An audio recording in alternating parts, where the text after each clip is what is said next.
सीधे टैक्सी लेकर net city के गेट पर पहुंचा और लेवल बढ़ाने के लिए आगे निकल गया। इस बार वह नंबर 1 डंगोनन क्षेत्र में गया क्योंकि वहां उसके लिए एक उपयुक्त जगह थी। आज रास्ते में उसकी किसी परिचित से मुलाकात नहीं हुई। जब वह डंगोन क्षेत्र पहुंचा तब तक दोपहर हो चुकी थी। लू युआन सीधे उस डंगोन की ओर गया जहां बहुत सारे लोग लाइन में खड़े थे। स्कूल में उसने इन डंगोन की जगह और उनकी विशेषताओं के बारे में पढ़ रखा था। ये 10 से 20 लेवल का डंगोन था और इसके अंदर एक बॉस भी होता था, लेकिन बॉस का मिलना पूरी तरह रैंडम था। मिलना या ना मिलना किस्मत पर निर्भर करता था। कल ही लू युआन ने बॉस और सामान्य राक्षसों के बीच का अंतर महसूस किया था। बॉस से मिलने वाला अनुभव वास्तव में बहुत ज्यादा था। अगर जल्दी लेवल बढ़ाना था तो सबसे अच्छा तरीका बॉस का शिकार करना था, और इसकी एक वजह यह भी थी कि विदर्डवुड टाउन वाले डंगोनन को हर व्यक्ति सिर्फ एक बार ही क्लियर कर सकता था। जो लोग उसे एक बार पार कर चुके थे वे दोबारा उसमें प्रवेश नहीं कर सकते थे, वरना लू युआन तो निश्चित ही हर दिन उसी डंगोन को साफ करने आता। जब लू युआन लाइन में खड़ा था तभी जल्दी ही एक लड़की आकर उसके पीछे लाइन में लग गई।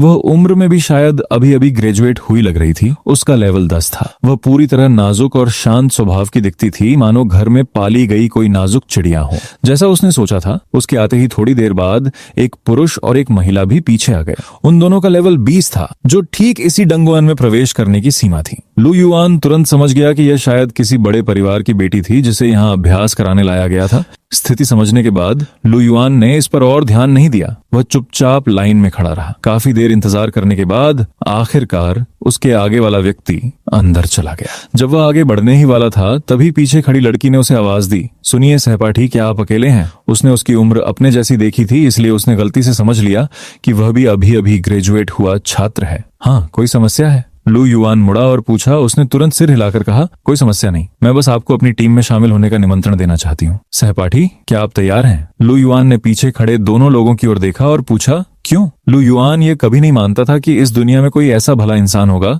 जो बिना ये जाने कि सामने वाले को मदद की जरूरत भी है या नहीं, उसकी मदद करने आ जाए। अगर आप हमारी टीम में शामिल हो जाइए तो 4 लोगों की टीम बनने से बॉस मिलने की संभावना बढ़ जाएगी। असल में हमारी टीम में पहले 4 लोग थे, लेकिन एक व्यक्ति को अचानक कोई काम आ गया, इसलिए वह नहीं आ सका। आप भी अकेले हैं तो सोचा पूछ लूं कि क्या आप हमारे साथ चलना चाहेंगे? उसने समझाया। तो वजह यह है, लेकिन तुमने मुझसे ये भी नहीं पूछा कि मैं कौन सा क्लास या पेशा रखता हूँ। लू युआन ने रुचि लेते हुए पूछा। उसकी चिंता मत करो, वे सब संभाल लेंगे, तुम बस मेरे साथ अंदर आकर आराम से जीत जाओ, वह मुस्कुराते हुए बोली। उसकी मुस्कान किसी मुलायम छोटे केक जैसी प्यारी थी जो लोगों का दिल धड़का देती थी। उसी समय उनमें से एक व्यक्ति ने भी लू युआन से कहा, मिस बिल्कुल सही कह रही हैं। इस डंगोन में 4 लोगों की टीम के साथ प्रवेश करने पर बॉस मिलने की संभावना 90% होती है। तुमने स्कूल में इसके बारे में पढ़ा ही होगा। टीम में शामिल होने के बाद तुम्हें लड़ने की भी जरूरत नहीं पड़ेगी।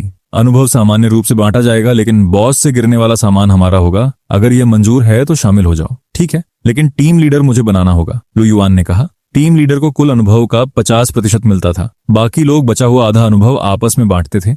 लू युआन के मान जाने की वजह यह थी कि इस डंगोन का सिंगल, डबल और मल्टीप्लेयर मोड अलग अलग गिने जाते थे। मल्टीप्लेयर मोड में बॉस को मारने के बाद भी उसे बाद में सिंगल या डबल मोड वाले डंगोन में जाकर बॉस खोजकर उसका शिकार करने का मौका मिलता था। फॉग माउंटेन डंगोनन। छोटे भाई, क्या तुम्हें नहीं लगता कि तुम कुछ ज्यादा ही कर रहे हो? मेरी मिस ने खुद तुम्हें टीम में शामिल होने का निमंत्रण दिया और तुम ऐसा व्यवहार कर रहे हो, ये ठीक नहीं है, उस आदमी ने नाराज लहजे में कहा। वाकई लू युआन की बात कुछ ज्यादा ही लग रही थी। दूसरे लोग भलाई कर रहे थे, लेकिन वह और ज्यादा फायदा उठाना चाहता था। लेकिन लू युआन को कोई जल्दी नहीं थी। उसने सीधे कहा, मेरा टीम लीडर बनना पूरी तरह बुरी बात भी नहीं है। ये डंगोन खत्म होने के बाद मैं इन्हें डबल मोड वाले डंगोनन में ले जाकर राक्षसों का शिकार करवा सकता हूँ। तो बताइए, ये सौदा मंजूर है? तुम हमारी मिस को डबल मोड वाले डंगोनन में ले जाकर राक्षसों का शिकार कराओगे? छोटे भाई, तुम सिर्फ लेवल 12 के हो। क्या तुम्हें लगता है कि उस डंगोन के अंदर सब मजाक है? वह आदमी हंस पड़ा। उसे लगा कि आज वह बिना शुभ मुहूर्त देखे ही घर से निकल आया था। वांग हू, इनकी बात मान लो, लड़की ने गंभीर स्वर में कहा। वांग हू चौंक गया। ये कैसा मजाक है? लड़की ने बिना घबराए आगे कहा, मैं टीम लीडर तुम्हें बना सकती हूँ, लेकिन डंगोन के अंदर तुम्हें अपनी क्षमता दिखानी होगी। तुम्हें यह साबित करना होगा कि तुम सच में मुझे उस डबल डंगोन में ले जाने लायक हो। अगर तुम यह साबित नहीं कर पाए तो आज जो फायदा तुमने उठाया है उसे वापस लेना हमारे शी परिवार के लिए बहुत आसान होगा। कोई समस्या नहीं, लू युआन ने तुरंत सहमति दे दी। साथ ही उसके मन में एक विचार आया, शी परिवार, क्या यह टिएनशिंग चैम्बर ऑफ कॉमर्स के संस्थापक वाला सी परिवार हो सकता है? लू युआन को याद था कि उस संस्थापक का नाम शे टेनशिंग था। लू युआन ने अनजाने में पीछे मुड़कर देखा। उसे महसूस हुआ कि थोड़ी दूर पर कोई नजर लगातार इसी तरफ देख रही थी। उस नजर को महसूस करके लू युआन को लगा कि उसका अनुमान शायद सही था। मेरा नाम शी फेयर है, तुम्हारा नाम क्या है? उसने उत्सुकता से पूछा। लू युआन ने संक्षेप में अपना नाम बताया। इसके बाद वे सभी डंगोन के प्रवेश द्वार तक पहुंचे। फॉग माउंटेन, अनुशंसित स्तर 20, सिंगल, डबल, मल्टीप्लेयर। लू युआन ने मल्टीप्लेयर मोड चुना और फिर एक इंटरफेस सामने आ गया। टीम लीडर लू युआन, लेवल 12 का एस ग्रेड ताबीज मास्टर। टीम सदस्य आमंत्रण के लिए 3 खाली स्थान। लू युआन ने एक बार टैप किया और उसके सामने पास के लोगों की सूची दिखाई दी। लू युआन ने सबसे पहले जी फायर को आमंत्रित किया। टीम लीडर लू युआन, लेवल 12 का एस ग्रेड ताबीज मास्टर। टीम सदस्य जी फायर, लेवल 10 की एस ग्रेड दिव्य चिकित्सक ताबीज मास्टर। जब शे फेयर ने लू युआन का पेशा देखा तो उसका चेहरा एक पल के लिए सख्त हो गया, लेकिन आखिर में उसने अपना फैसला नहीं बदला। वैसे भी अंदर जाने के बाद अगर उसका प्रदर्शन अच्छा नहीं हुआ तो उसका नुकसान वो बाद में उससे वसूल कर लेगी। इसके बाद उसने वांग हू और दूसरे व्यक्ति को भी टीम में बुला लिया। टीम सदस्य पलक झपकते ही चारों लोग धुंधले पहाड़ के नीचे पहुंच गए। इस धुंधले पहाड़ में हर तरफ भेड़िए घूमते रहते थे और अंतिम बॉस एक विशाल बाघ था, लेकिन वह बाघ इस धुंधले पहाड़ में घूमता रहता था, इसलिए उससे सामना होना इतना आसान नहीं था। इस डंगोन में प्रवेश करने वाली हर टीम पहाड़ के अलग अलग हिस्से में भेजी जाती थी और वे जिस क्षेत्र में घूम सकते थे वह केवल वही पहाड़ होता था। अगर बाघ उसी पहाड़ पर हुआ तो उसे मारा जा सकता था, अगर नहीं हुआ तो सिर्फ पहाड़ के भेड़ियों को मारकर बाहर निकलना पड़ता था। चारों ओर भी धुंध के समुद्र के बीच खड़े पहाड़ दिखाई दे रहे थे। दूर तक फैली पर्वत श्रृंखलाएं मानो किसी चित्र की तरह लग रही थीं। उन फैले हुए पहाड़ों को देखते हुए लू युआन के मन में अचानक एक विचार आया। एक ही समय में धुंधले पहाड़ वाले इस डंगोन में प्रवेश करने वाली 4 सदस्यीय टीमें निश्चित ही बहुत ज्यादा होंगी। हर टीम के पास बॉस मिलने की 90% संभावना है। इसका मतलब ये है कि यहाँ एक से अधिक बॉस हैं। जब लू युआन ये सब सोच रहा था तभी वांग हू ने पहले बोलना शुरू किया। तो तुम लू युआन हो? तुम्हारा तो बड़ा घमंड था। मैंने सोचा था कि तुम्हारा कोई बहुत ताकतवर पेशा होगा, निकला तो सिर्फ एक ताबीज मास्टर। वाकई बहुत सम्मानजनक है। जरा बताओ तुम अपना प्रदर्शन कैसे दिखाने वाले हो? शे फेयर ने कुछ नहीं कहा, वह बस लू युआन को देखती रही। उसकी आंखें मानो कह रही थीं, क्या तुम इसे समझाने वाले नहीं हो? पहाड़ पर चलो, तब पता चल जाएगा। लू युआन को वांग हू और बाकी लोगों को समझाने में कोई दिलचस्पी नहीं थी। वह सीधे पहाड़ की ओर चल पड़ा। इन बातों में समय बर्बाद करने से अच्छा वह पहाड़ पर जाकर कई राक्षसों का शिकार कर सकता था।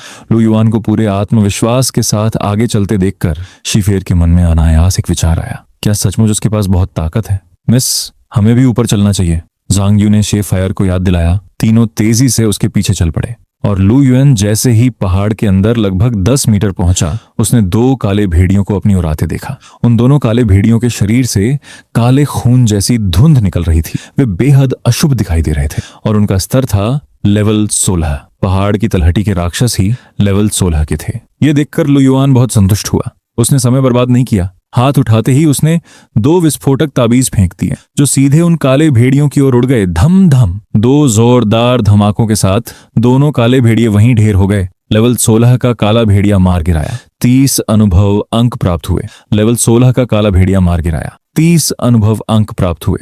अगर वह अकेला होता तो इन 2 भेड़ियों से उसे 120 अनुभव अंक मिलते। यही कारण था कि लू युआन को टीम बनाना पसंद नहीं था। टीम लीडर होने के बावजूद उसे केवल आधा अनुभव मिलता था। जी फायर और बाकी लोग अभी अभी उसके पास पहुंचे ही थे कि उन्होंने देखा लू युआन ने हाथ उठाया और पल भर में उन दोनों काले भेड़ियों को मार गिराया। उसी समय उन्हें भी अनुभव मिलने का संदेश मिला। उन तीनों को 10-10 अनुभव अंक मिले, लेकिन इस समय अनुभव उनका ध्यान आकर्षित करने वाली चीज नहीं थी। यहां तक कि वांग हू भी शी परिवार द्वारा दिए गए उपकरणों का इस्तेमाल के बिना ये दावा नहीं कर सकता था कि वह सीधे उन 2 लेवल 16 के काले भेड़ियों को एक ही बार में मार देगा। शे फेयर ने बिना किसी झिझक के पूछा, अभी तुमने कौन सा ताबीज इस्तेमाल किया? क्या ताबीज मास्टर को ताबीज इस्तेमाल करने से पहले उसे बनाना और मंत्र पढ़ना नहीं पड़ता? ये मैंने पहले से तैयार कर रखे थे, लू युआन ने कहा। पहले से तैयार किए हुए क्या वे बेअसर नहीं हो जाते? जहां तक मेरी जानकारी है, ताबीज मास्टर अगर पहले से ताबीज तैयार करें तो वे कुछ घंटों में ही बेअसर हो जाते हैं। वांग हू ने संदेह से कहा, मुझे बताओ तुमने कितने ताबीज मास्टर देखे हैं जो इतनी आसानी से कह रहे हो कि तुम्हें सब पता है? लू युआन ने पलटकर पूछा। वांग हू एक पल के लिए निरुत्तर हो गया, क्योंकि उसने वास्तव में कभी किसी ताबीज मास्टर को नहीं देखा था। उसकी सारी जानकारी दूसरों से सुनी हुई थी या फिर इंटरनेट से पढ़ी हुई थी। उसकी शर्मिंदगी दूर करने के लिए जांग यू ने बीच में आकर कहा, लू युएन, हमारा तुम्हारे ऊपर शक करने का इरादा नहीं है। बस तुमने कहा था कि बाद में तुम मिस को 2 लोगों वाले डंगोन में राक्षस मारने ले जाओगे। मैं सिर्फ ये जानना चाहता हूँ कि अभी जैसे ताबीज तुम्हारे पास कितने हैं? जांग यू ने न केवल अपना सवाल पूछ लिया बल्कि बात का विषय भी बदल दिया ताकि वांग हू की शर्मिंदगी और न बढ़े। इतने हैं कि उनसे कई धुंधले पहाड़ उड़ा दूं। बताओ, क्या इतना काफी है? लू युआन ने पलटकर पूछा। हाँ, काफी है, लेकिन बाद में हमें यह भी देखना होगा कि तुम्हारे ये ताबीज सचमुच बॉस को मार सकते हैं या नहीं। जांग यू ने कहा, बिल्कुल, मैंने पहले ही कहा था कि मैं तुम्हें साबित करके दिखाऊंगा। ये उसी का एक हिस्सा है। लू युआन इस बात को अच्छी तरह समझता था। आखिर अगर वह आसानी से बॉस को नहीं मार सकता तो वांग हू और जांग यू का शी फेयर को उसके साथ 2 लोगों वाले डंगोन में भेजना उसे सीधे मौत के मुंह में धकेलने जैसा होता। ठीक है, इस बार राक्षसों को मारकर जो भी उपकरण गिरेंगे वे भी तुम्हारे ही होंगे, जांग यू ने कहा। उन लोगों ने लू युआन की परीक्षा लेने के लिए तय किया कि लू युआन अकेले ही कार्रवाई करेगा। स्वाभाविक रूप से वे लू युआन द्वारा राक्षसों को मारकर गिराए गए उपकरणों में हिस्सा नहीं बांटेंगे। लू युआन ने सिर हिलाया, फिर वह पहाड़ की ओर चल पड़ा। वूशान पर्वत का राजा वांग हू और झांग यू ने यह नहीं सोचा था कि वे तीनों भी अब केवल साथ चलने वाले बन गए हैं।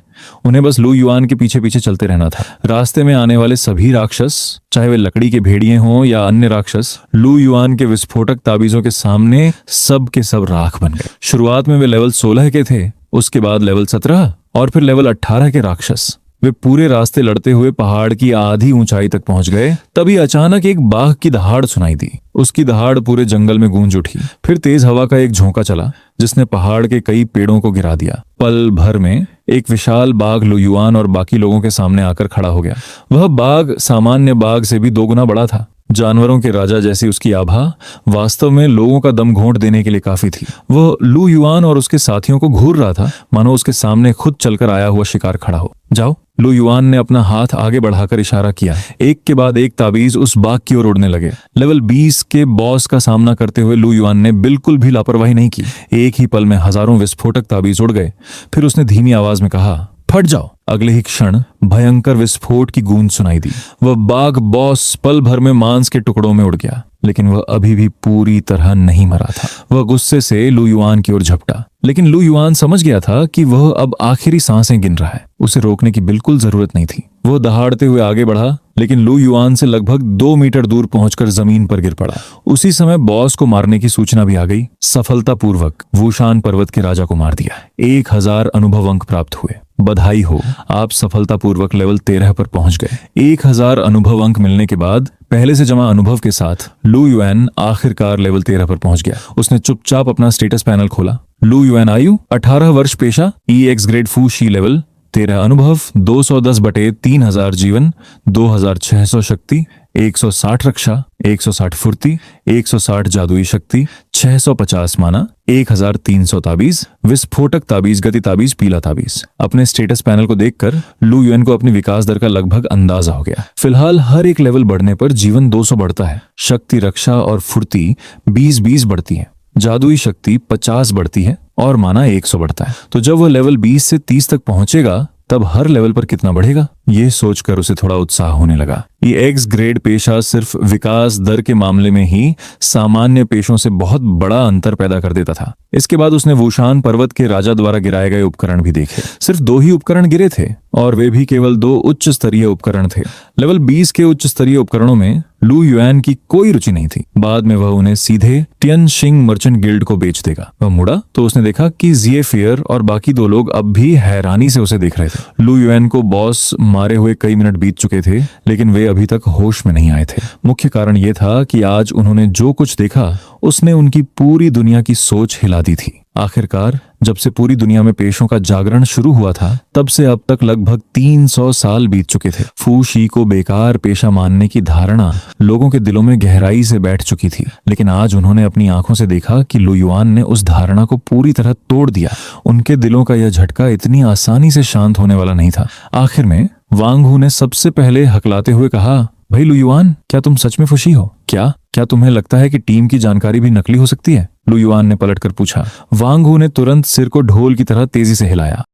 उसके चेहरे पर जरा भी दूरी या झिझक दिखाई नहीं दे रही थी। स्वाभाविक था कि उसे कोई डर नहीं था, हालांकि उसका पेशा डिवाइन हीलर था, यानी वह एक सपोर्ट हीलर थी। लेकिन जी परिवार अपनी बड़ी बेटी को ऐसे जोखिम में अकेले कैसे डाल सकता था? उसके पास अपनी जान बचाने वाले कई उपकरण थे। उसे पूरा भरोसा था कि अगर सच में कोई खतरा आया तो वह खुद की रक्षा कर सकती है। तो अच्छा है, लू युआन ने याद दिलाया और पहाड़ की ओर बढ़ गया। पहले ये बड़ी बेटी लगातार चुप रहती थी तो लू युआन को लगा था कि शायद वह शर्मीली है, लेकिन अब लगता था कि वह पहले से ही इन बातों का अनुमान लगा रही थी।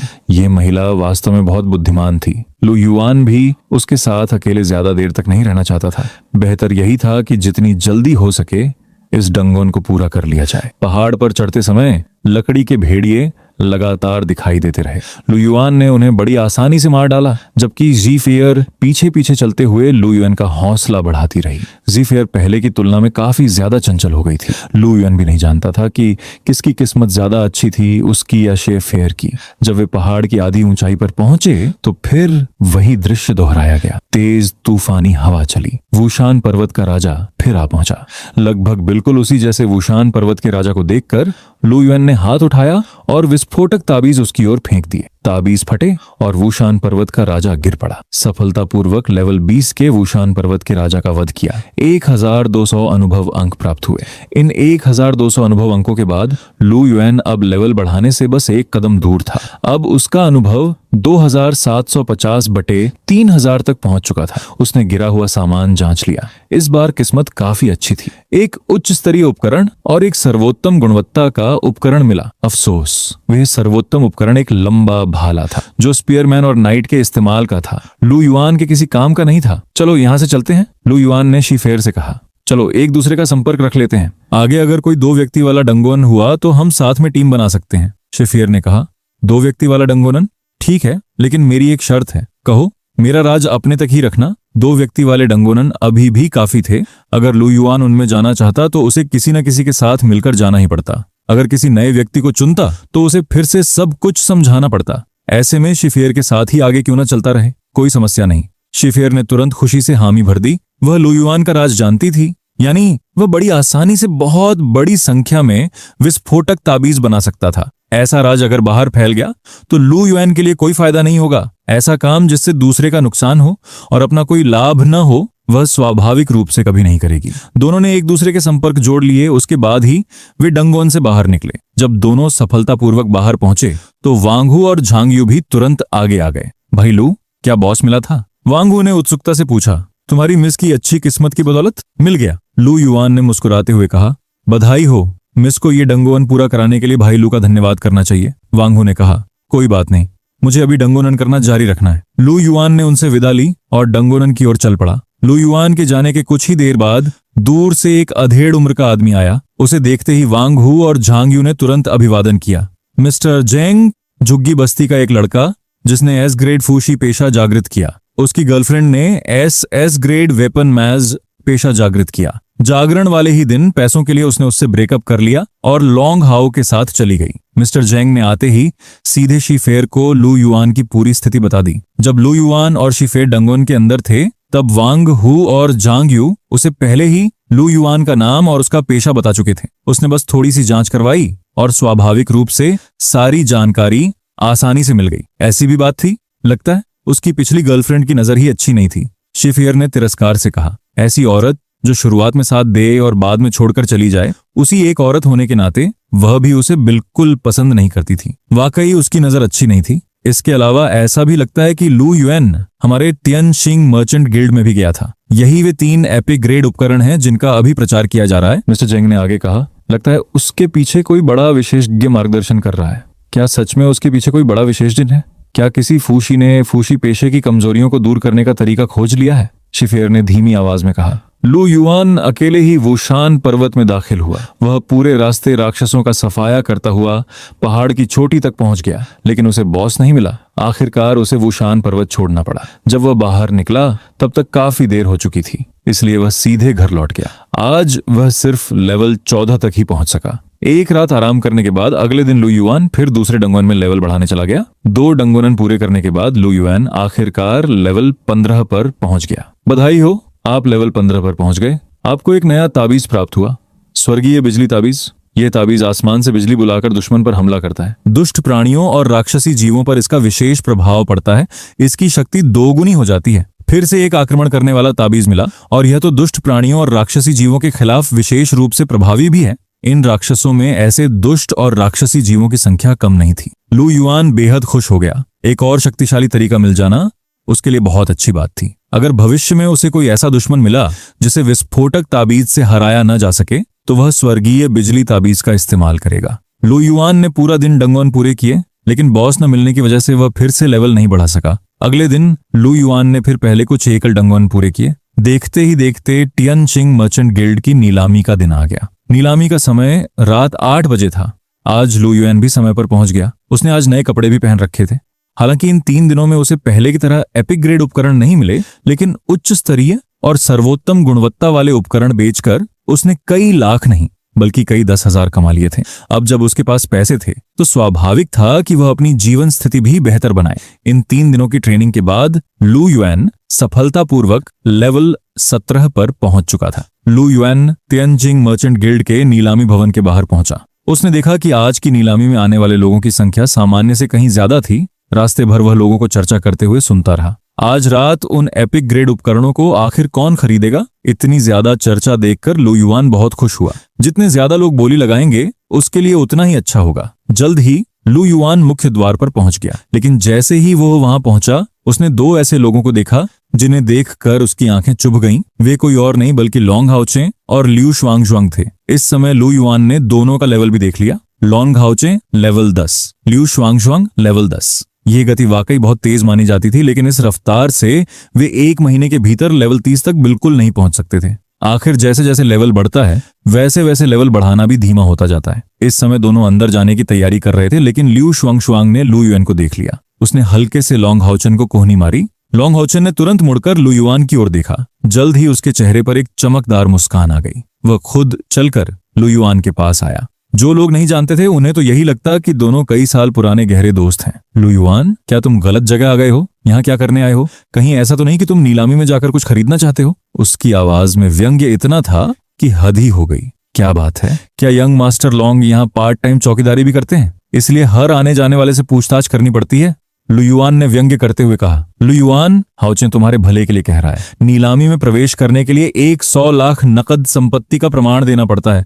अगर तुम आगे जाकर रोक दिए गए तो बहुत बेइज्जती होगी। लियू शुआंगजुआंग आगे आई और मानो भलाई करते हुए याद दिलाया, लेकिन उसकी यह तथाकथित भलाई इतनी ऊंची आवाज में थी कि आसपास मौजूद सभी लोगों ने सुन लिया। लोगों ने देखा कि यहाँ कोई तमाशा होने वाला है तो सब उधर देखने लगे। कई लोग लॉन्ग हाओचे को पहचानते थे और अभी हुई बातचीत सुनकर लोगों ने जल्दी ही समझ लिया कि लू युआन कौन है। सब उत्सुकता से देखने लगे कि लू युआन क्या जवाब देगा। अगर मेरी सच में बेइज्जती हो जाती तो क्या वही नहीं है जो तुम दोनों देखना चाहते हो? लियू शुआंगजुआंग, तुम चली गई तो चली गई, लेकिन अगर हर बार ऐसी नीच चालें चलती रहीं तो अंकल लियू की इज्जत का भी मैं ख्याल नहीं रखूंगा। लू युआन ने चेतावनी दी। लियू शुआंगजुआंग ने तुरंत बेचारी बनने वाला चेहरा बना लिया। लॉन्ग हाओचेन ने तुरंत उसे हल्के से अपनी बाहों में लिया और कहा, शुआंगजुआंग, इस जैसे आदमी की बातों का बुरा मत मानो। मैं अभी लोगों को बुलाकर इसे यहाँ से निकलवाता हूँ। इसके बाद वो मुड़ा और वहां खड़े सुरक्षा कर्मियों की ओर देखकर बोला, जरा इधर आइए। ये आदमी सिर्फ एक गरीब लड़का है। ये नीलामी भवन में घुसना चाहता है।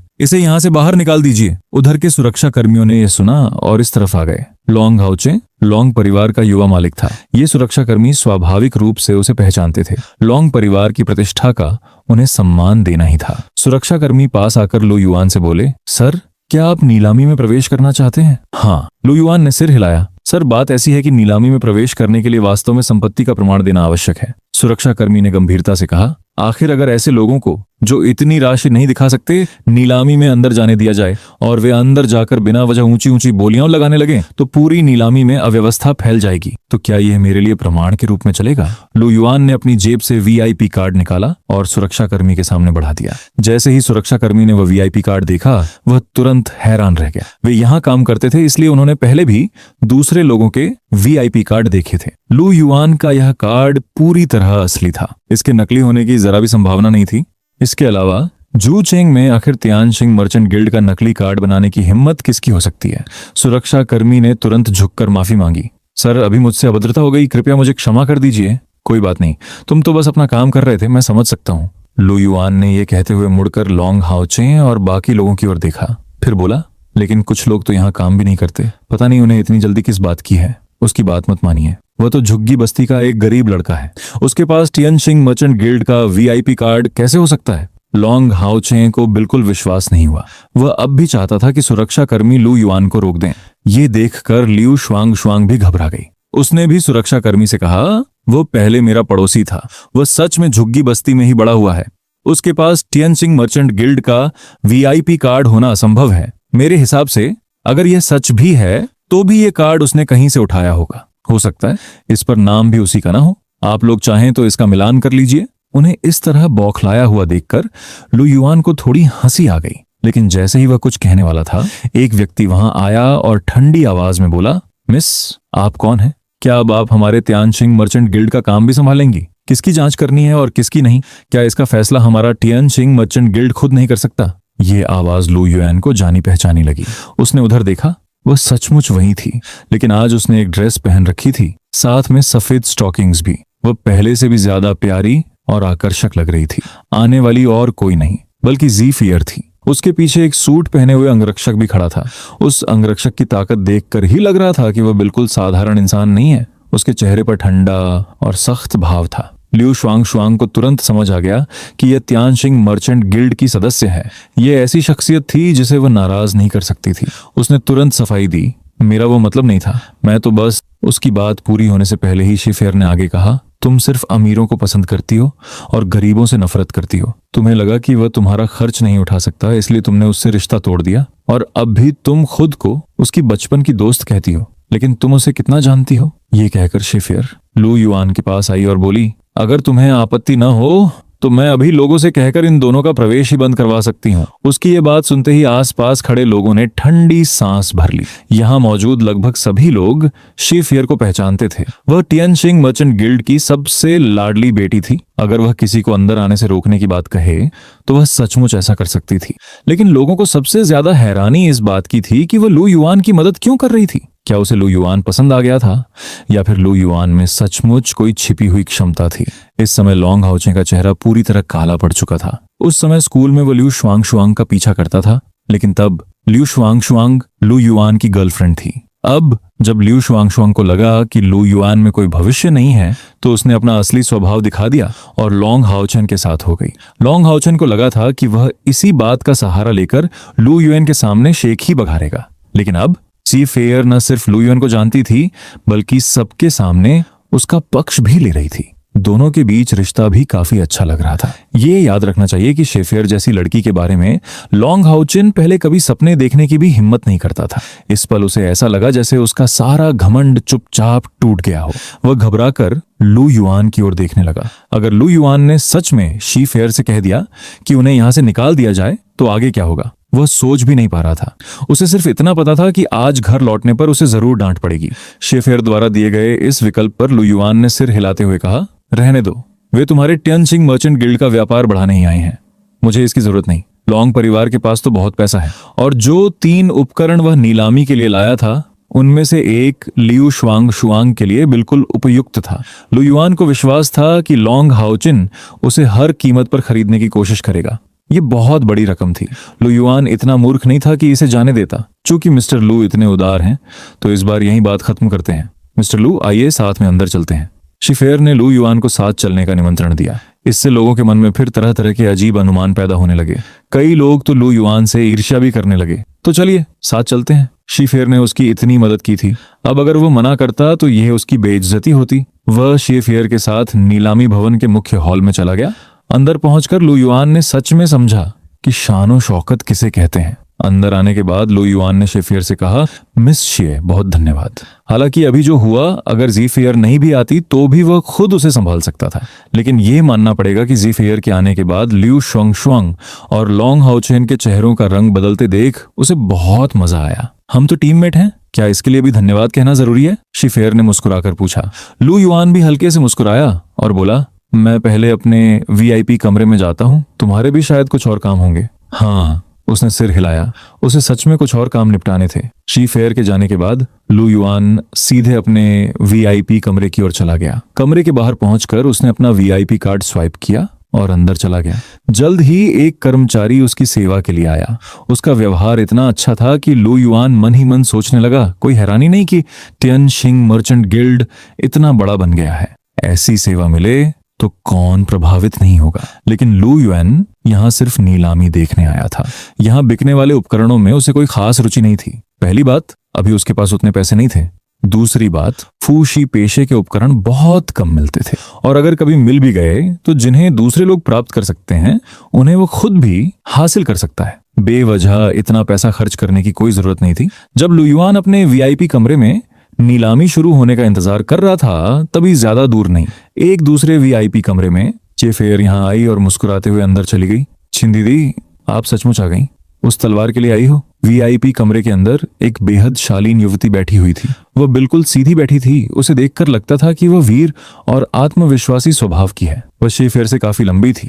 उसका चेहरा बेहद सुंदर था और उसमें एक शांत गरिमा झलक रही थी। लेकिन जब उसने शेफेर को देखा तो उसके चेहरे की ठंडक मानो पिघल गई और उसने ऐसी मुस्कान दी जिससे सामने वाला सहज महसूस करे। वह बोली, फिगियर, तुम यहाँ कैसे? मुझे पता था कि छिन दीदी जरूर आएंगी, इसलिए खास तौर पर आपसे मिलने चली आई। वैसे छिन दीदी, अब आप किस लेवल पर हैं? ज़ीफेयर ने उत्सुकता से पूछा। लेवल 16। उस युवती ने जवाब दिया। छिन दीदी, मुझे आपसे सच में ईर्ष्या होती है। आप खुद अकेले लेवल बढ़ा सकती हैं, इसलिए आपकी प्रगति बहुत तेज है। ज़ीफेयर ने थोड़ा ईर्ष्या भरे स्वर में कहा। वह एक सपोर्ट क्लास थी। जब तक भविष्य में क्लास बदलने के बाद उसे कुछ सक्रिय आक्रमण वाले कौशल नहीं मिल जाते, तब तक वह हमेशा टीम बनाकर ही लेवल बढ़ा सकती थी। लॉन्ग हाओ चे जैसे लोगों की बात छोड़ो, तुम्हारे पेशे के साथ भविष्य में न जाने कितने लोग तुमसे खुद टीम बनाने की विनती करेंगे। बाद में जब हमें ऊंचे स्तर के कठिन डंगोन का सामना करना होगा तो शायद मुझे भी तुमसे टीम बनाने की विनती करनी पड़े। उस समय मुझे मना मत कर देना। चिन उपनाम वाली युवती ने आधे मजाक में कहा। शेफियर का डिवाइन हीलर पेशा अभी अपनी असली ताकत नहीं दिखा सकता था, लेकिन जैसे जैसे उसका लेवल बढ़ेगा इस पेशे की असली शक्ति सामने आएगी। बिना किसी अतिशयोक्ति के कहा जाए तो भले ही यह सिर्फ एसएस ग्रेड का पेशा था, लेकिन इसकी कीमत किसी भी दूसरे एसएस ग्रेड पेशे से कम नहीं थी। ऐसा कैसे हो सकता है? क्यों दीदी, जब भी टीम बनाना चाहे मैं हमेशा तैयार रहूंगी, बस मेरा लेवल आपके बराबर होना चाहिए, शेफेयर ने मासूमियत से कहा। लगता है नीलामी शुरू होने वाली है। फेयर, तुम्हें क्या लगता है आज उस तलवार के लिए कितने लोग बोली लगाएंगे? किन उपनाम वाली युवती ने पूछा। मुझे पूरा विश्वास है, अगर चीन दीदी ने बोली लगा दी तो कोई भी आपसे मुकाबला करने की हिम्मत नहीं करेगा। अरे, तुम ऐसी बातें कर रही हो जैसे मैं कोई दबंग हूं। मैं ऐसी हिम्मत कैसे कर सकती हूँ? मैं तो सिर्फ सच कह रही हूँ। अगर चिन दीदी को वह तलवार चाहिए तो जू छिंग के न जाने कितने अमीर घरों के युवा खुद आगे बढ़कर आपकी इच्छा पूरी करना चाहेंगे। हर कोई लॉन्ग परिवार के वांगकू जैसा नहीं होता। क्विन उपनाम वाली युवती ने बस सिर हिला दिया। वह उस तलवार की ताकत अच्छी तरह जानती थी। आज निश्चित रूप से कई लोग उसके लिए बोली लगाने वाले थे। लू युआन ने लगभग 20 मिनट तक इंतजार किया, फिर नीलामी शुरू हुई। शुरुआत में नीलाम होने वाली चीजें सभी सर्वोत्तम गुणवत्ता वाले उपकरण थे। बेशक जो सर्वोत्तम गुणवत्ता वाले उपकरण नीलामी तक पहुंचते थे वे सभी ऊंचे लेवल के थे। उनकी कीमत भी 1 लाख से ऊपर थी। उदाहरण के लिए लेवल 50 का सर्वोत्तम गुणवत्ता वाला उपकरण, उसकी कीमत बिल्कुल कम नहीं थी, लेकिन वे फिर भी लू युआन के एपिक ग्रेड उपकरणों की बराबरी नहीं कर सकते थे। शुरुआती बोलियों में लू युआन की कोई दिलचस्पी नहीं थी। जब तक कि संचालक ने जियालोंग स्टाफ का नाम नहीं लिया, तब जाकर लू युआन सचेत होकर बैठ गया। अब अगली नीलामी में एक एपिक ग्रेड उपकरण पेश किया जाएगा, जाओ लॉन्ग स्टाफ। पिछले 3 दिनों में मुझे यकीन है कि आप सब इसकी कीमत और क्षमता के बारे में जान चुके होंगे। इसकी विशेषताओं को मैं विस्तार से नहीं बताऊंगा। मुझे विश्वास है कि हर मेज के लिए यह बेहद उपयोगी उपकरण है। इसकी शुरुआती बोली 100 लाख होगी। हर अगली बोली कम से कम 1 लाख अधिक होनी चाहिए। अब नीलामी शुरू होती है। संचालक की बात खत्म होते ही जल्द ही लोगों ने बोली लगानी शुरू कर दी। मैं 110 लाख देता हूँ, मैं 130 लाख, मैं 150 लाख, मैं 200 लाख। 200 लाख की बोली की आवाज लू युआन के लिए बहुत परिचित थी। उसने वीआईपी कमरे की खिड़की से बाहर देखा। वह सचमुच लॉन्ग हाओचे ही था। लॉन्ग हाओचे के 200 लाख बोलते ही तुरंत किसी ने उससे मुकाबला नहीं किया। मुख्य कारण यह था कि 200 लाख की कीमत पहले ही बहुत ज्यादा थी। अगर इससे ऊपर बोली लगाई जाती तो कई लोगों को वह सौदा घाटे का लगता। दूसरी वजह यह थी कि बोली लगाने वाला लॉन्ग हाओचे था। भले ही जू छिंग में लॉन्ग परिवार सबसे शक्तिशाली न हो, लेकिन लॉन्ग हाओचे उन अमीर और प्रभावशाली लोगों में से था जो छोटी छोटी बातों का भी हिसाब रखते थे। इसलिए कोई भी उससे दुश्मनी नहीं लेना चाहता था। जब ल्यू शुआंग ने देखा कि लॉन्ग हाओचन की बोली के बाद कोई और बोली नहीं लगा रहा, तो वह तुरंत उसके कंधे से लग गई और मीठी आवाज में बोली, हाओचे भाई, आप तो बहुत शानदार हैं। लॉन्ग हाउचे के साथ बिताए। इन कुछ दिनों में वो पहले ही पैसों की ताकत का स्वाद छक चुकी थी,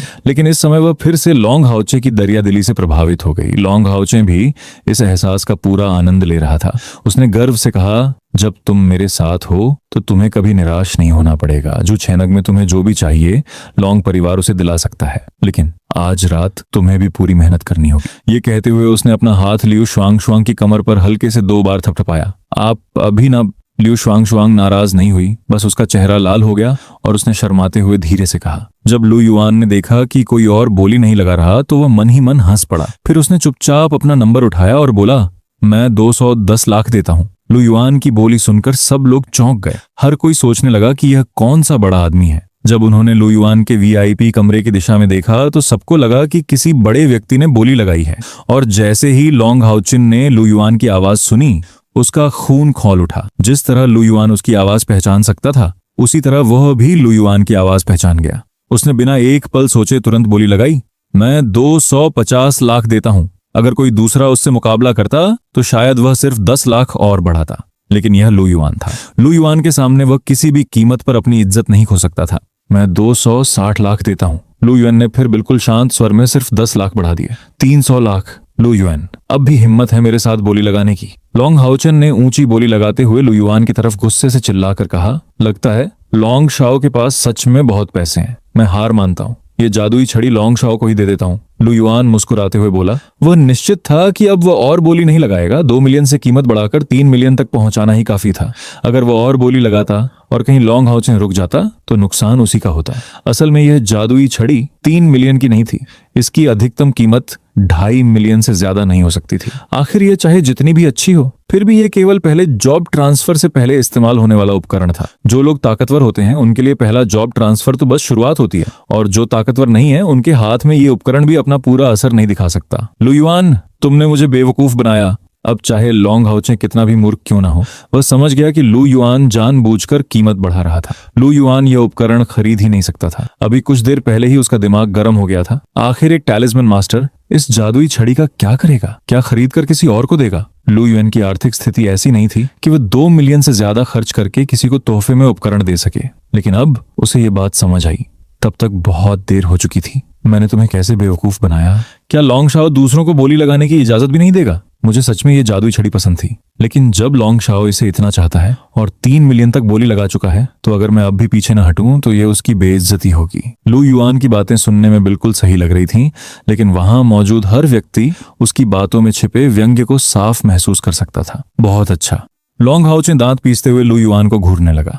अगर नजरों से किसी की जान ली जा सकती तो लू युआन अब तक न जाने कितनी बार मर चुका होता। उसी समय मंच पर होस्ट ने ऊंची आवाज में कहा, 3 मिलियन पहली बार, 3 मिलियन दूसरी बार, 3 मिलियन तीसरी बार। सौदा पक्का। ये लेन देन पूरा होने के बाद जो लोग पहले यह जादुई छड़ी खरीदना चाहते थे लेकिन खरीद नहीं पाए, उनके मन को अजीब सी तसल्ली मिली। अगर लॉन्ग हाउचे इसे सिर्फ 2 मिलियन में खरीद लेता तो उन्हें जरूर बुरा लगता, क्योंकि अगर मौका मिलता तो वे भी 2 मिलियन देकर यह फ्लड ड्रैगन स्टाफ खरीद लेते। लेकिन अब जब लॉन्ग हाउचेन ने इसके लिए पूरे 3 मिलियन खर्च किए तो सबके मन को सुकून मिल गया। चिनचिन युवती के प्राइवेट कमरे में उसने उत्सुकता से पूछा, यह लू युआन आखिर है कौन? इसके पास टिएनचिंग चेंबर ऑफ कॉमर्स का वीआईपी कार्ड भी है। मैंने पहले कभी इसका नाम क्यों नहीं सुना? शिफेयर ने जवाब दिया, यही उन 3 एपिक स्तर के उपकरणों का विक्रेता है। विक्रेता? एक विक्रेता खुद नीलामी में बोली लगा रहा था, या फिर इसकी और लॉन्ग हाउचे की दुश्मनी बहुत गहरी है? चिन युवती ने पूछा। हाँ, दोनों की दुश्मनी सच में बहुत गहरी है। इसके बाद जी फायर ने जितनी बातें उसे पता थीं सब धीरे धीरे बताईं।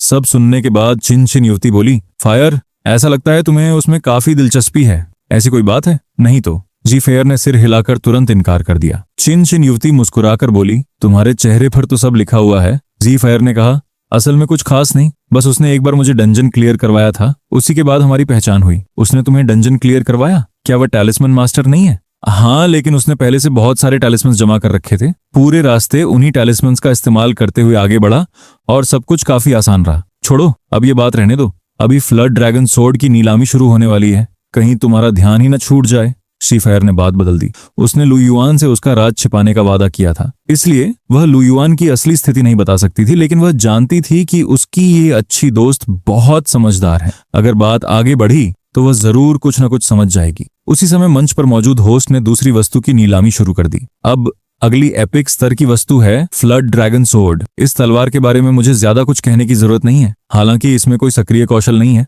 लेकिन इसके आंकड़े बेहद ऊंचे हैं। तलवार इस्तेमाल करने वाले सभी पेशों के लिए ये पहले जॉब ट्रांसफर से पहले सबसे बेहतरीन विकल्प है। शुरुआती बोली 1 मिलियन, हर अगली बोली कम से कम 10,000 ज्यादा होगी। इस बार नीलामी शुरू होने पर लु युआन सिर्फ चुपचाप देखता रहा। आखिर इन उपकरणों का विक्रेता वही था। विक्रेता होकर खुद बोली, लगाना कुछ ज्यादा ही होता। अगर लॉन्ग हाउचे ने उसे उकसाया न होता तो वह पिछली बार भी फ्लड ड्रैगन स्टाफ की बोली में हिस्सा नहीं लेता। आखिरकार flood dragon sword 1 million 9 lakh में बिकी। लु युआन को सिर्फ इतना पता चला कि इसे किसी वीआईपी कमरे में बैठे व्यक्ति ने खरीदा। इसके बाद आखिरी वस्तु थी flood dragon armour. Flood dragon armour की शुरुआती बोली भी 1 मिलियन थी, लेकिन इसकी अंतिम कीमत फ्लड ड्रैगन सोर्ड से कहीं ज्यादा रही, 2 मिलियन 4 लाख। अगर लु युआन ने पहले कीमत न बढ़ाई होती तो शायद यही आज की सबसे महंगी वस्तु होती। अब लु युआन को भी समझ आने लगा था कि लोग किस तरह के उपकरण सबसे ज्यादा चाहते हैं। जो उपकरण जान बचाने की क्षमता बढ़ाते हैं वही सबसे ज्यादा लोकप्रिय होते हैं। आखिर डंजियन में राक्षसों से लड़ते समय अगर मौत हो जाए तो वह सचमुच की मौत होती है। ये कोई खेल नहीं था जहां मरने के बाद फिर से जिंदा हो जाओ। इन तीनों उपकरणों की नीलामी खत्म होने के बाद लु युआन ने सोचा कि अब सब समाप्त हो गया, लेकिन तभी नीचे मंच पर मौजूद होस्ट ने फिर कहा, अब आज की आखिरी और सबसे खास नीलामी की वस्तु पेश की जा रही है, एक स्किल बुक। ये S grade weapon mid skill है। शुरुआती बोली 5 मिलियन, हर अगली बोली कम से कम 10,000 ज्यादा होगी। अब नीलामी शुरू होती है। स्किल बुक, लगता है मैं तो इस सबसे कीमती चीज को लगभग भूल ही गया था, लु युआन ने मन ही मन कहा। स्किल बुक के गिरने की संभावना उपकरणों से भी बहुत कम होती थी, और फिर यह तो एस ग्रेड स्किल थी। एक एस ग्रेड स्किल की शुरुआती बोली 50 लाख थी।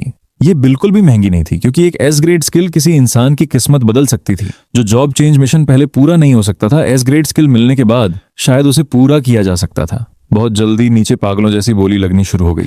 बस थोड़ी ही देर में कीमत 1 करोड़ तक पहुंच गई। पहली बार लु युआन को महसूस हुआ कि इस शहर में इतने सारे अमीर लोग हैं। हालांकि उसे पहले से पता था कि यह लगभग 1 करोड़ की आबादी वाला बड़ा शहर है। शहर में बड़े बड़े धनवान लोग जरूर होंगे, लेकिन पहले उसे इसका असली एहसास नहीं हुआ था। आज उसने अपनी आंखों से देख लिया। आखिर में इस स्किल बुक को लॉन्ग हाउचे ने 1 करोड़ 32 लाख में खरीद लिया। ये पैसा निश्चित रूप से उसका अपना नहीं था। ये फैसला लॉन्ग परिवार का था कि इसे हर हाल में खरीदना है। आखिर लिu शुआंग चाहे जो भी हो, वो एक एस ग्रेड वेपन मेज थी। अगर ये स्किल बुक लिu शुआंग को मिल जाए और उसे पूरी तरह लॉन्ग परिवार से बांध दिया जाए तो भविष्य में वह लॉन्ग परिवार के लिए एक बेहद शक्तिशाली ताकत बन जाएगी। इसलिए ये 1 करोड़ से ज्यादा का निवेश पूरी तरह सही था। नीलामी खत्म होने के बाद लु युआन चुपचाप बैकस्टेज गया। तीनों उपकरणों की कुल कीमत 73 लाख थी। तियानजिंग चेंबर ऑफ कॉमर्स ने अपना कमीशन काट लिया और आखिर में लु युआन के खाते में 69,35,000 पहुंचे। इस दुनिया में इतनी बड़ी कमाई पर फेडरेशन को टैक्स भी नहीं देना पड़ता था। इससे लु युआन अचानक खुद को काफी अमीर महसूस करने लगा। लेकिन जब उसने आज नीलाम हुई उस स्किल बुक के बारे में सोचा तो एक एस ग्रेड स्किल बुक की कीमत ही 1 करोड़ से भी ज्यादा थी। उसे अचानक लगा कि वह अभी भी इतना अमीर नहीं है। इंसान सच में दिन ब दिन और ज्यादा लालची होता जाता है। कल पहले शहर में एक घर खरीदने के बारे में सोचता हूँ, लु युआन ने खुद से कहा। उसे यह मानना पड़ा कि इस जन्म में एक घर खरीदने के लिए मेहनत करना पिछले जन्म की तुलना में कहीं ज्यादा आसान था। लु युआन नीलामी स्थल से निकला और टैक्सी लेकर झुग्गी इलाके में वापस लौट आया। वो यहाँ आखिरी बार आराम करने आया था। उसी समय लॉन्ग परिवार में जब लॉन्ग हाउचे और लिu शुआंग वापस पहुंचे तो लॉन्ग हाउचे के पिता लॉन्ग झांग पहले से उनका इंतजार कर रहे थे। जैसे ही लॉन्ग हाउचे ने अपने पिता का गंभीर चेहरा देखा, उसे समझ आ गया कि अब मुसीबत आने वाली है। वह सावधानी से बोला, पापा, आज जो हुआ उसमें मेरी गलती थी। लिu शुआंग भी तुरंत बोली, पापा, इस सब की जिम्मेदार मैं हूं। अगर मेरी वजह से नहीं होता तो भाई हाउचे भी। शुरुआत में लिu शुआंग इस संबोधन की आदी नहीं थी, लेकिन जब उसने सोचा कि लॉन्ग परिवार कितना धनवान है तो उसे ये कहना काफी आसान लगने लगा। जो हो गया उसे भूल जाओ। उस लड़के के बारे में जानकारी जुटाने के लिए मैंने लोगों को भेज दिया है। अब तुम दोनों को कल सबसे पहले जाकर शादी का रजिस्ट्रेशन करवाना है। शादी की रस्म जब चाहो तब कर लेना, लेकिन शादी का सर्टिफिकेट कल ही लेना होगा, लॉन्ग झांग ने सख्ती से कहा। जी। लॉन्ग हाउचे ने विरोध करने की हिम्मत नहीं की और तुरंत मान गया। जब तक उसे सजा नहीं मिल रही थी उसी में उसकी भलाई थी। लिu शुआंग ने भी तुरंत हामी भर दी। ठीक है पापा। उसे पता था कि वह मना नहीं कर सकती, क्योंकि अगर उसने शादी का रजिस्ट्रेशन नहीं कराया तो आज खरीदी गई वह स्किल बुक उसे कभी नहीं मिलेगी। हालांकि आज की घटना के कारण उसके मन में लू युआन को लेकर अब भी कुछ खटास थी, लेकिन इस समय उसे लगा कि यह एस ग्रेड स्किल बुक ज्यादा महत्वपूर्ण है। आखिर वह एक महान एस ग्रेड वेपन मेज थी। लू युआन की आखिर क्या औकात थी? अगर उसके पास एस ग्रेड क्लास न होती तो शायद लॉन्ग हाउचे कुछ समय उसके साथ खेलकर उससे ऊब जाता और फिर उसे छोड़ देता, लेकिन वो एक एस ग्रेड क्लास होल्डर थी। भविष्य में उसके पास लॉन्ग परिवार की मालकिन बनने का मौका था। ये सोचकर वह अपने भविष्य के सपने देखने लगी।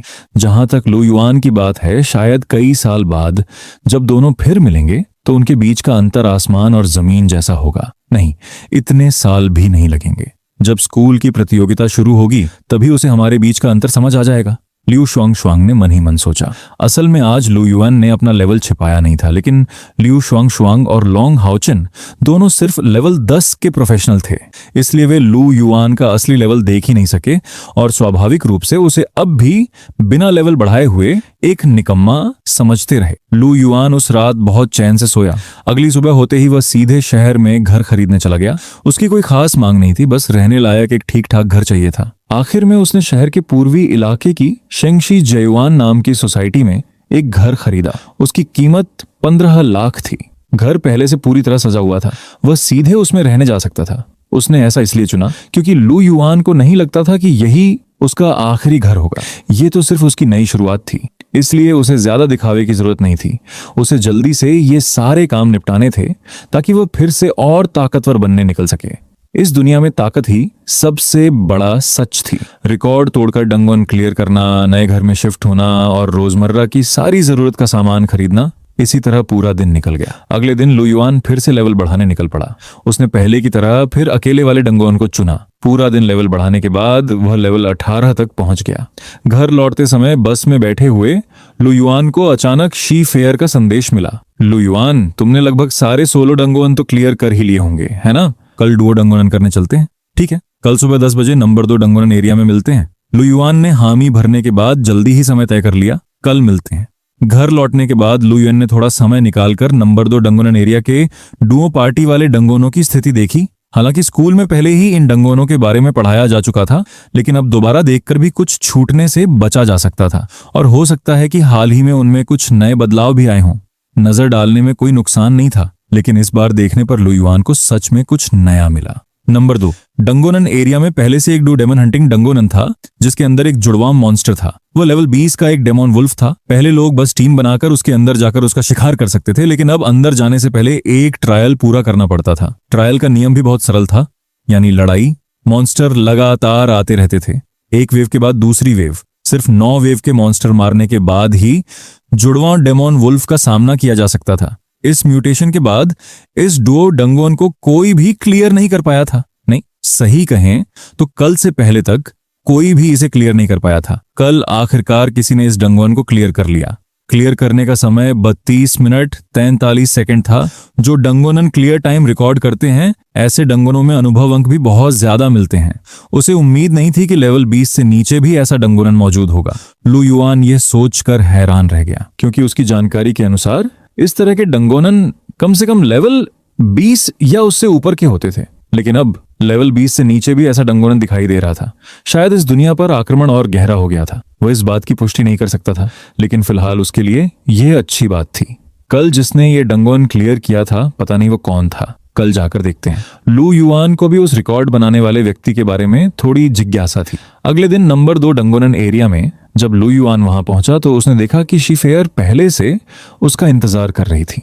आज उसके साथ वांग गू नहीं था, लेकिन लू युआन महसूस कर सकता था कि ज्यादा दूर नहीं, कोई उन दोनों पर नजर रखे हुए था। शायद वही उसका छिपा हुआ बॉडीगार्ड था। लू युआन आगे बढ़ा और पूछा, मिस शी, मैंने आपको ज्यादा इंतजार तो नहीं कराया? शी फेयर ने सिर हिलाकर कहा, मैं भी अभी 2 मिनट पहले ही पहुंची हूँ। किस डंगोनन से शुरू करें? चलो पहले जुड़वा डेमन वुल्फ वाले डंगोनन से शुरू करते हैं, लू युआन ने कहा। उसने शी फेयर का मौजूदा लेवल देखा। सिर्फ 2 दिनों में वह अब लेवल 16 पर पहुंच चुकी थी। जुड़वा डेमन वुल्फ, क्या तुम कल वाला क्लियर रिकॉर्ड तोड़ना चाहते हो? जी फायर ने मुस्कुराते हुए पूछा। रिकॉर्ड टूटेगा या नहीं ये तो नहीं पता, लेकिन डंगोन क्लियर करना कोई समस्या नहीं है। वैसे भी वहां का रिकॉर्ड भी देख लेंगे, लू युआन ने कहा।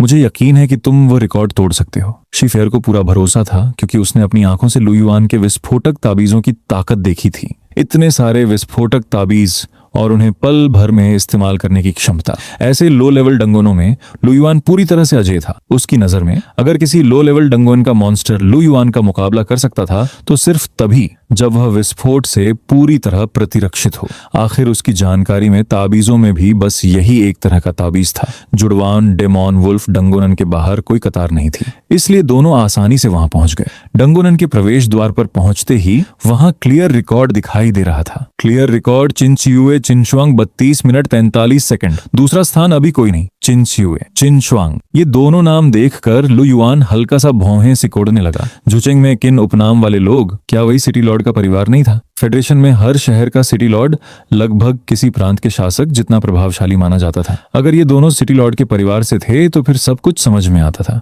तभी शे फेयर मुस्कुराकर बोली, क्या तुम इन दोनों के बारे में जानकारी जानना चाहते हो? मैं जानता हूँ, जरूरत नहीं है, चलो डंगोन के अंदर चलते हैं। लु युआन ने सिर हिलाया। सिटी लॉर्ड के परिवार के लोग हों या न हों, उससे क्या फर्क पड़ता था? वैसे भी उसका उनसे कोई संबंध नहीं था। दोनों टीम बनाकर डंगोन में प्रवेश कर गए। अंदर पहुंचने पर लु युआन ने देखा कि वे एक गोलाकार मैदान में खड़े थे। चारों ओर गोल गोल पत्थर की सीढ़ियां थीं और आसपास कई पत्थर के खंभे खड़े थे। उन खंभों पर हर तरह के जंगली जानवरों की नक्काशी बनी हुई थी। ये तो किसी एरिना जैसा लग रहा है। लु युआन ने चारों ओर नजर डाली। उसने देखा कि पत्थर की सीढ़ियों पर कुछ दर्शक बैठे हुए थे। ये तो सचमुच एक मानक एरिना था। उसी समय चारों ओर काला धुआं फैल गया। उस काले धुएं में से मॉन्स्टरों का एक झुंड बाहर निकला। ये सभी मॉन्स्टर लेवल 15 के थे, कुल 5। वे किसी तरह के म्यूटेटेड दानव जैसे दिख रहे थे। उन्होंने अपनी पूंछ घुमाई और सीधे लु युआन और शी फेयर की ओर झपट पड़े। लु युआन ने भी बिना किसी हिचकिचाहट के अपने हाथों से विस्फोटक ताबीज एक एक करके फेंके। 5 मॉन्स्टर, 5 ताबीज। धमाकों की आवाज गूंजते ही पांचों मॉन्स्टर मारे गए। इसके तुरंत बाद मॉन्स्टरों के मरने पर मिलने वाले अनुभव अंक की सूचना सुनाई दी। लेवल 15 के म्यूटेटेड ग्रेट डेमन को सफलतापूर्वक मार दिया। 30 अनुभव अंक प्राप्त हुए। इन 5 मॉन्स्टरों के गायब होते ही काले धुएं में से फिर 6 मॉन्स्टर बाहर आए। वे 6 शिकारी कुत्ते थे, लेकिन उन शिकारी कुत्तों के शरीर का आधा हिस्सा पहले ही सड़ चुका था। वे बेहद डरावने दिखाई दे रहे थे। इन 6 शिकारी कुत्तों का लेवल 16 था। जैसे ही ये 6 शिकारी कुत्ते सामने आए, वे सीधे लु युआन और जे फायर की ओर झपटकर काटने दौड़े। लु युआन ने पहले की तरह हर मॉन्स्टर पर एक एक ताबीज फेंका। उन्हें आसानी से खत्म करने के बाद फिर अनुभव अंक मिलने की सूचना सुनाई दी। लेवल 16 के भ्रष्ट शिकारी कुत्ते को सफलतापूर्वक मार दिया। 36 अनुभव अंक प्राप्त हुए। इसके बाद तीसरी और चौथी खेप आई। हालांकि इन मॉन्स्टरों की संख्या बढ़ रही थी और उनका लेवल भी बढ़ रहा था, लेकिन लु युआन के विस्फोटक ताबीजों के सामने वे अब भी बहुत आसानी से निपटा दिए गए। कुछ ही मिनटों बाद आखिरी खेप आ गई। 9वीं खेप के मॉन्स्टर प्रकट हुए। वे स्टोन डेमॉन वुल्फ थे। हर एक का लेवल 19 था और जैसे ही वे दिखाई दिए, उन्होंने बेहद तेज रफ्तार दिखाई। वे चारों ओर फैल गए और लु युआन और शी फेयर को घेर लिया। वे सतर्क नजरों से दोनों को घूर रहे थे, मानो हमला करने का मौका तलाश रहे हों। थोड़ी बहुत अक्ल तो है, लेकिन पूरी ताकत के सामने तुम लोगों की ये चालें किसी काम की नहीं है। ये कहते हुए लु युआन ने अपनी उंगली आगे बढ़ाई। स्विश स्विश, एक एक करके ताबीज ऐसे उड़कर निकले मानो आदेश पत्र हो। उनकी रफ्तार इतनी तेज थी कि पल भर में ही वे डेमॉन वुल्फ के पास पहुंच गए। धमाकों की गूंज के साथ डेमॉन वुल्फ का मांस और खून चारों ओर बिखर गया। सभी स्टोन डेमॉन वुल्फ एक एक करके गिर पड़े। उसी समय आसपास के दानवों के बीच से अचानक भेड़िए की एक दहाड़ सुनाई दी। अगले ही पल लु युआन और शी फेयर ने चारों ओर से बहुत तेज कदमों की आवाज सुनी। लु युआन बोला, ये ताबीज तुम्हारी गति बढ़ा देगा। अगर थोड़ी देर में वह बॉस तुम पर हमला करे तो जितना हो सके उससे बचने की कोशिश करना। उच्च स्तरीय पेशेवर। जैसे ही लु युआन का ताबीज जी फायर के पैरों पर लगा, उसे तुरंत महसूस हुआ कि इस ताबीज ने उसे कितना बड़ा सहारा दिया है। गति 500 बढ़ गई। जानकारी बहुत छोटी थी, लेकिन बढ़ोतरी बेहद जबरदस्त थी। ये देखकर जी फायर का दिमाग लगभग सुन्न हो गया। क्या फू मास्टर के पास जागृति के समय मिलने वाला सिर्फ एक ही ताबीज नहीं होता? फिर उसके पास दूसरा ताबीज कैसे है? जी फायर के मन में भारी हैरानी थी। पहले जब उसने लु युआन को बिना किसी तैयारी के ताबीज छोड़ते देखा था, तब उसे वही बहुत असाधारण लगा था, लेकिन उसने सोचा भी नहीं था कि अब वह उससे भी ज्यादा अविश्वसनीय चीज देखेगा। अब उसे पूरा यकीन हो गया था कि लु युआन बाकी फू मास्टरों जैसा बिल्कुल नहीं था। यह तो पूरी तरह एक नया पेशा था। उसे तो यहां तक शक होने लगा कि टीम बनाते समय जो एस ग्रेड फू मास्टर दिखाया गया था, क्या वह सच भी था? टीम बनाते समय लु युआन ने खुद को एस ग्रेड फू मास्टर के रूप में दिखाया था। कारण बहुत सरल था, क्योंकि EX ग्रेड सिस्टम द्वारा उसके लिए जोड़ा गया था। इसलिए खुद लू युआन के अलावा कोई भी ये नहीं देख सकता था कि वह EX ग्रेड था। जब शिफेयर अभी भी हैरान था, तभी काला धुआं पूरी तरह छूट गया। एक डेमॉन वुल्फ उस खुले मैदान में दिखाई दिया। उसके शरीर पर हल्की नीली दानवी अग्नि जल रही थी। वह 2 मीटर ऊंचा विशाल भेड़िया था। उसके 2 सिर थे। उसके सिरों पर आग जल रही थी, मानो वह सीधे अग्नि से निकलकर आया हो। उसने सिर उठाकर जोर से दहाड़ लगाई और आग की एक लपट सीधे लू युआन और शिफेयर की ओर बढ़ी। लू युआन और शिफेयर तुरंत दौड़ पड़े। दोनों हवा की तरह तेजी से आगे बढ़े और पल भर में ही उस हमले से बच निकले। उधर लू युआन ने बेहद तेज गति से एक ही पल में 100 से अधिक विस्फोटक ताबीज छोड़ दिए। धड़ाम! जोरदार धमाकों के साथ चारों ओर चिंगारियां बिखर गईं। लू युआन और शिफेयर ने देखा कि वह जुड़वां डेमॉन वुल्फ सीधे 2 अलग अलग डेमॉन वुल्फ में बढ़ गया। दोनों डेमॉन वुल्फ ने जोर से दहाड़ लगाई और एक बाएं से तथा दूसरा दाएं से हमला करने दौड़ा। लू युआन ने फिर से उनकी ओर विस्फोटक ताबीज छोड़े। विस्फोटों ने दोनों को उछालकर दूर फेंक दिया। वे जमीन पर लुढ़के, फिर उठ खड़े हुए और उन्हें जरा भी चोट नहीं लगी। दोनों ने फिर एक साथ दहाड़ लगाई। उसी क्षण एक एक करके छोटे भेड़ियों की परछाइयां लू युआन और शिफेयर की ओर दौड़ पड़ी। बुरा हुआ, वे तुम्हारे विस्फोटक ताबीजों से प्रतिरक्षित हैं, शिफेयर ने जल्दी से चेतावनी दी। अभी कुछ देर पहले तक वह सोच रहा था कि अगर लू युआन को ऐसा दुश्मन न मिले जो विस्फोटक ताबीजों से प्रतिरक्षित हो तो वह अजेय है, लेकिन उसने नहीं सोचा था कि इतनी जल्दी उन्हें ऐसा दुश्मन मिल जाएगा। बात करते करते ही वे छोटे भेड़िए उनके पास पहुंच गए। हालांकि वे सिर्फ परछाइयां थे, लेकिन अपने पंजों से लोगों पर हमला कर सकते थे। शिफेयर के शरीर पर एक चमकदार सफेद आभा प्रकट हुई। उसने तुरंत लू युआन और शिफेयर दोनों को ढक लिया। जैसे ही वे छोटे भेड़िए पास आए, वे तुरंत गायब हो गए। चलो यहाँ से चलते हैं, हम इस जुड़वां डेमॉन वुल्फ का सामना नहीं कर सकते। मेरा ये बैरियर 10 मिनट तक टिक सकता है। इतना समय हमारे यहाँ से निकलने के लिए काफी है, शिफेयर ने सुझाव दिया। चले जाएं? नहीं, उसकी कोई जरूरत नहीं है, लू युआन ने सिर हिलाया। लेकिन तुम्हारे ताबीज उस पर असर नहीं कर रहे, ज़ी-फायर ने घबराकर कहा। क्या मेरे पास विस्फोटक ताबीजों के अलावा और कोई ताबीज नहीं है? लू युआन ने पलटकर पूछा। शिफेयर चुप हो गया, फिर उसे अचानक समझ आ गया। हाँ, अभी कुछ देर पहले ही लू युआन ने उस पर गति बढ़ाने वाला ताबीज इस्तेमाल किया था, तो उसके पास जरूर दूसरे ताबीज भी होंगे और दूसरे आक्रमण करने वाले ताबीज भी। ये सोचकर वह अब घबराया नहीं, बल्कि उसके मन में और भी ज्यादा उम्मीद जाग गई। उसे समझ आ गया था कि वह इतिहास बनते देखने वाला है। उसी समय दोनों डेमॉन वुल्फ ने दहाड़ लगाई और फिर दहाड़ते हुए दोबारा एक हो गए। उस दानवी अग्नि से जलते डेमॉन वुल्फ को देखते हुए लू युआन ने ठंडे स्वर में कहा, अगर तुम विस्फोटक ताबीजों से प्रतिरक्षित हो तो मैं जानना चाहता हूँ, क्या तुम स्वर्गीय बिजली से भी प्रतिरक्षित हो? ये कहते हुए लू युआन के चारों ओर एक एक करके स्वर्गीय बिजली वाले ताबीज तैरने लगे। स्वर्गीय बिजली के ताबीज उड़कर आगे बढ़े। अगले ही पल आकाश में तुरंत काले गरजते बादल उमड़ पड़े। तेज आंधी चलने लगी, बिजली चमकने लगी। धड़ाम धड़ाम! आसमान से स्वर्गीय बिजली गिरने लगी। वह लगातार जुड़वां डेमॉन वुल्फ पर गिर रही थी। बाल्टी जितनी मोटी बिजली की एक एक किरण लगातार उस पर गिर रही थी। जुड़वां डेमॉन वुल्फ बिजली की मार से राख बन गया। जुड़वां डेमॉन वुल्फ के मरने के बाद भी आसमान से लगातार स्वर्गीय बिजली गिरती रही, क्योंकि अभी थोड़ी देर पहले लू युआन ने बहुत अधिक स्वर्गीय बिजली वाले ताबीज इस्तेमाल किए थे, इसलिए बिजली अब भी खत्म नहीं हुई थी। एक तरफ खड़ा शिफेयर ये सब देख रहा था और अनायास अपना मुंह ढक लिया। उसकी आंखें पूरी तरह फैल गई थीं और वह डर से सामने देख रहा था। इतनी भयानक स्वर्गीय शक्ति वास्तव में एक ताबीज से उत्पन्न हुई थी। इस समय लू युआन के इस पेशे के बारे में उसे अब बिल्कुल भी समझ नहीं आ रहा था। उधर लू युआन ने भी सूचना सुन ली। बधाई हो, आपने लेवल 20 के जुड़वां डेमॉन वुल्फ को सफलतापूर्वक मार दिया। 1800 अनुभव अंक प्राप्त हुए। बधाई हो, आप सफलतापूर्वक लेवल 19 पर पहुंच गए। लेवल बढ़ते ही उसने मुड़कर ज़ी-फायर की ओर देखा। उसका भी लेवल बढ़ गया था और वह लेवल 17 पर पहुंच चुका था। चलें। लू युआन ने अभी भी स्तब्ध खड़े शिफेयर को देखकर मुस्कुराते हुए कहा। होश में आने के बाद शिफेयर ने पूछा, अभी जो था वह कौन सा ताबीज था? स्वर्गीय बिजली का ताबीज। लू युआन ने ताबीज का नाम छिपाया नहीं, उसे ऐसा करने की कोई जरूरत नहीं थी। स्वर्गीय बिजली का ताबीज, ये नाम तो बिल्कुल सही बैठता है, शिफेयर ने कहा। दोनों डंगोन से बाहर निकल आए। बाहर आते ही दोनों को एक सूचना मिली। बधाई हो, आपने जुड़वां डेमॉन वुल्फ डंगोन सफलतापूर्वक पूरा किया। पूरा करने का समय 15 मिनट 57 सेकंड। बधाई हो, आपने नया क्लियर रिकॉर्ड बनाया है। यह सूचना समाप्त होने के बाद कई दिनों से शांत पड़ा लू युआन का सिस्टम फिर से सक्रिय हो गया। बधाई हो, आपने एक नए डंगोन का क्लियर रिकॉर्ड बनाया। आपको उच्च स्तरीय पेशेवर की उपाधि प्राप्त हुई। उच्च स्तरीय पेशेवर, मूल गुणों को बढ़ाने वाला पत्थर। उपाधि? लू युआन के मन में खुशी की लहर दौड़ गई। उसने कभी नहीं सोचा था कि उसे ऐसा भी एक सरप्राइज मिलेगा। ये मूल गुणों को बढ़ाने वाला पत्थर था। जितना आगे लेवल बढ़ेगा इसका प्रभाव उतना ही अधिक होगा। उसने तुरंत अपने वर्तमान गुणों की जांच की। कोष्ठक में बढ़े हुए गुणों को देखकर लू युआन बहुत संतुष्ट हुआ।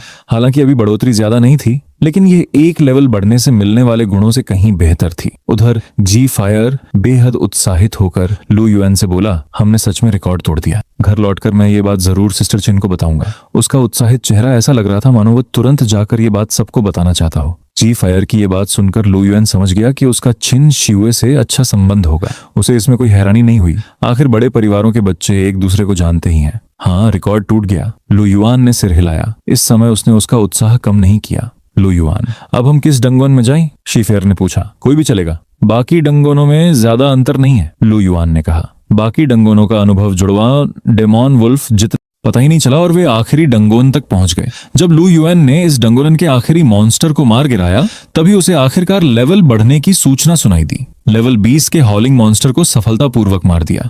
60 अनुभव अंक प्राप्त हुए। बधाई हो, आप सफलतापूर्वक लेवल 20 पर पहुंच गए। बधाई हो मालिक, आपने 5 लेवल की वृद्धि पूरी की। आपको नया ताबीज आइस स्पिरिट टैलिस्मन प्राप्त हुआ। हाउकू abyss ice spirit talisman 100 ice spirit भाले छोड़ सकता है। इसमें फ्रीज करने का प्रभाव होता है और इसकी शक्ति लेवल के साथ बढ़ती है। लू युआन ने आइस स्पिरिट टैलिस्मैन का परिचय देखा। यह एक और आक्रमण करने वाला ताबीज था और यह अलग तत्व का था। अलग अलग मॉन्स्टरों का सामना करते समय अब उसके पास एक और विकल्प था। इसके बाद लू युआन ने डंगोन में बचे हुए कुछ मॉन्स्टर भी साफ कर दिए। फिर वे शी फेयर के साथ डंगोन से बाहर निकल आया। बाहर निकलते समय शाम हो चुकी थी। मिस शी, अब मैं हाउकू एबिस जाने वाला हूँ। जब तुम दूसरा जॉब एडवांसमेंट कर लो तो फिर कभी साथ काम करेंगे, लू युआन ने कहा। ठीक है, लेकिन तुम्हें मुझे हमेशा मिस शी कहने की जरूरत नहीं है। मुझे सिर्फ फेयर कहो, शी फेयर ने कहा। ठीक है फेयर, मैं चलता हूँ। लू युआन ने भी बिना झिझक तुरंत उसका नाम बदलकर पुकारा। लू युआन के जाने के कुछ देर बाद शी फेयर का बॉडीगार्ड उसके पास आया। उसने आदर पूर्वक कहा, मिस बधाई हो, अब आप पहले जॉब एडवांसमेंट के और भी करीब पहुंच गई हैं।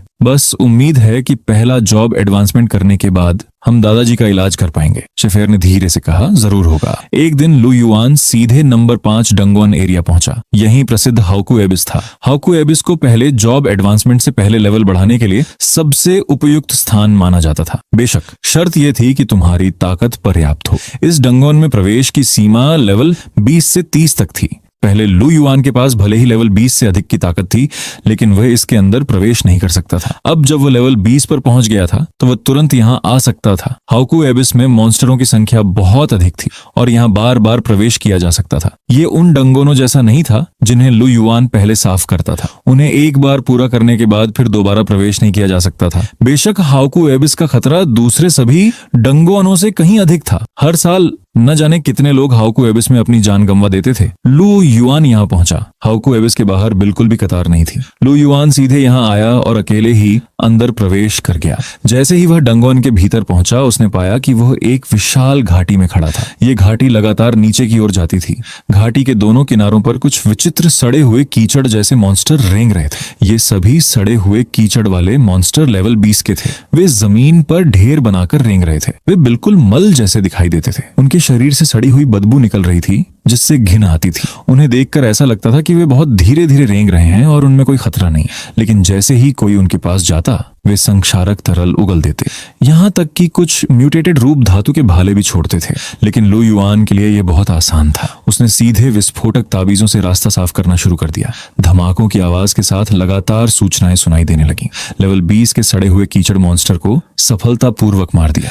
100 अनुभव अंक प्राप्त हुए। लेवल 20 के सड़े हुए कीचड़ मॉन्स्टर को सफलतापूर्वक मार दिया। 100 अनुभव अंक प्राप्त हुए। हालांकि एक मॉन्स्टर केवल 100 अनुभव अंक देता था, लेकिन यहाँ इन मॉन्स्टरों की संख्या बहुत अधिक थी।